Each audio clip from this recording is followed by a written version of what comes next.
What's up, traders? Kyle Fisher here with a quick installment of the weekly outlook. Not much going on, but I want to go through obviously a few things. First and foremost, the general market.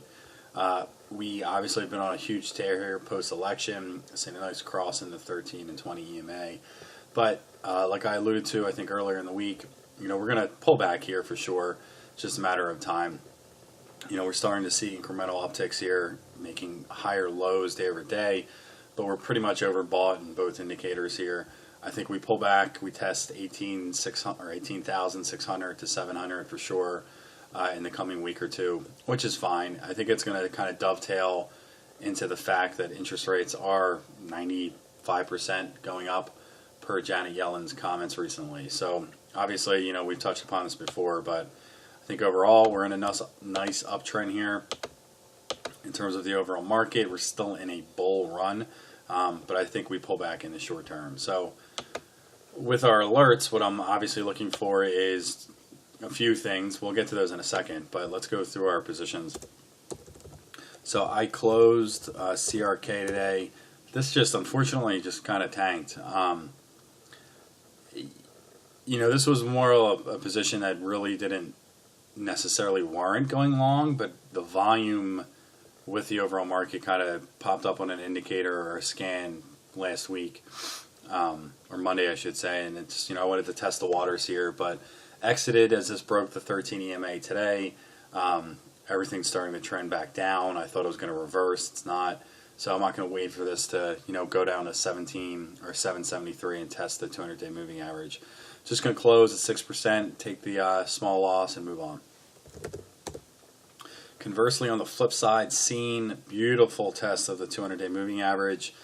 This is, starting to literally repeat, I think, what we saw back here, where, you saw the uptrend come out of the oversold territory. We're seeing that again now.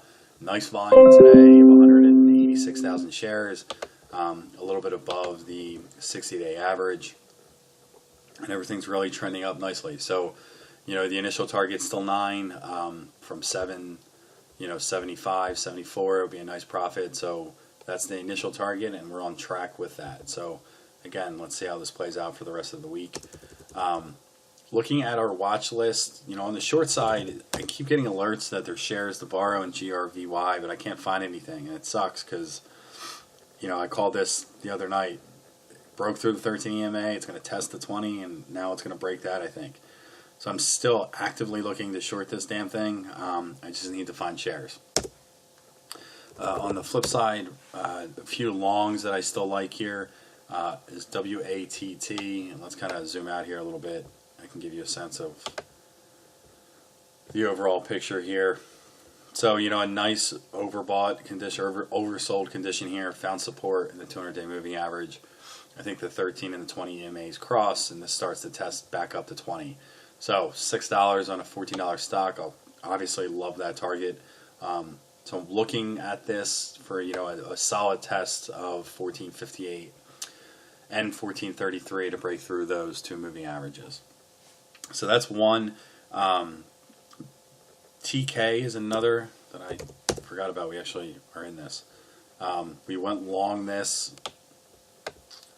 Let me check something real quick. I think I'm getting flipped on what we went long and when we went long it.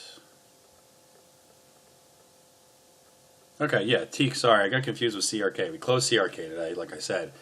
We went long TK. So let's kind of take a look at the trend here. Again, similar pattern back in August. We're coming out of that oversold condition on decent volume. We broke through the 13 EMA and we rallied about $1.50. So I'm looking for a test of 8 again here, and let's kind of zoom in and get an idea of what's going on. So in the beginning of the day, this opened up nicely. The selling pressure from the last 2 days was a concern, and I said that I wanted to take a stab at this to see how it would react. We're okay for now. I mean, I went long, I think, in the 720s. So obviously, 670, 665 is our mental stop. I want to see this more or less, if it is going to pull back and hold the 13 EMA. And as a kind of indicator of what has happened before. It broke through here back in August, pulled back to the 13 EMA, rallied again, pulled back, rallied again. So that really is 5 stages. 1, 2, 3, 4, 5. So then you see the drop off. I think that's going to happen again. I think this is stage 1. We're similar to here. We broke through the moving averages. We might pull back a little bit, so we probably bought a little bit prematurely, but we'll be patient with that. I think it might rally back up to 750, pull back, hit 8, pull back, and then hopefully break through to new highs. So that's the game plan there. And again, WATT and GRVY are the 2 things I keep, continuously watching, both as a long and as a short. So quick video. If you have any questions, shoot me an email, and we will talk soon tomorrow.